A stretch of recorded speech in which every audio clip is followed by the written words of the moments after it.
Hello everyone, welcome to my another video. আর আজকের ভিডিওটা সম্পূর্ণভাবে মেকআপের ওপরে, কারণ পুজো তো চলেই এসেছে, আর কিন্তু বেশি দেরি নেই। এবার পুজো চলে আসার সাথে সাথে আমরা কোন দিন কি সাজবো, কোন দিন কি ড্রেস পরবো, কোন দিন কি শাড়ি পরবো, সেটার সাথে মেকআপটাও কিন্তু ভীষণ জরুরি। সেটা লাইট মেকআপ হোক বা নিউড মেকআপ হোক। তোমাদের আজকে হয়তো এই ভিডিওটা দেখলে অনেকটা হেল্প হবে, কারণ পুজোতে অনেকে নিউড মেকআপ পছন্দ করো, অনেকে লাইট মেকআপ পছন্দ করো। তো দুটোই কম্বাইন করে তোমরা এই সমস্ত মেকআপ ট্রাই করতে পারো।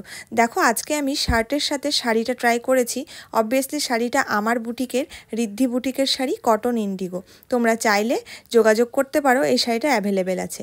আর তার সাথে দেখো, আমি একটা লাইট স্মোকি আইস করেছি, তার সঙ্গে এরকম একটা সুন্দরভাবে অক্সিডাইজের জুয়েলারি পরেছি, যেটা লুকসটা তোমরা বুঝতেই পারছো কতটা সুন্দর লাগছে দেখতে। আর হ্যাঁ, এটাতে তোমরা চুলটা ওপেনও রাখতে পারো, আবার বাঁধতেও পারো, সেটা তোমাদের ওপরে নির্ভর করবে। আমার মনে হয়েছে যে এটাতে চুলটা বাঁধলে বেশি ভালো লাগবে, সেই জন্য আমি বেঁধেছি। তো যাই হোক, লুকসটা যদি তোমাদের ভালো লাগে, পুজোতে কিন্তু অ্যাপ্লাই করতে একদম ভুলবে না। আমি কিন্তু অ্যাপ্লাই করছি, কিন্তু তোমাদেরও করতে হবে। তো তোমাদের কিন্তু ভিডিওটা ভালো লাগলে অবশ্যই জানাবে যে আমার সাজটা কেমন হয়েছে। আর হ্যাঁ, ঋদ্ধিস মেকওভার পেজটা বা দিয়া সিংহ প্রোফাইলটা একটু ফলো করে রাখবে। প্রত্যেকটা আপডেট দেওয়ার জন্য আমি চেষ্টা করব সমস্ত রকম মেকআপ তোমাদের সাথে তুলে ধরার, যে পুজোতে কোন দিন তোমরা কী লুকস ট্রাই করবে।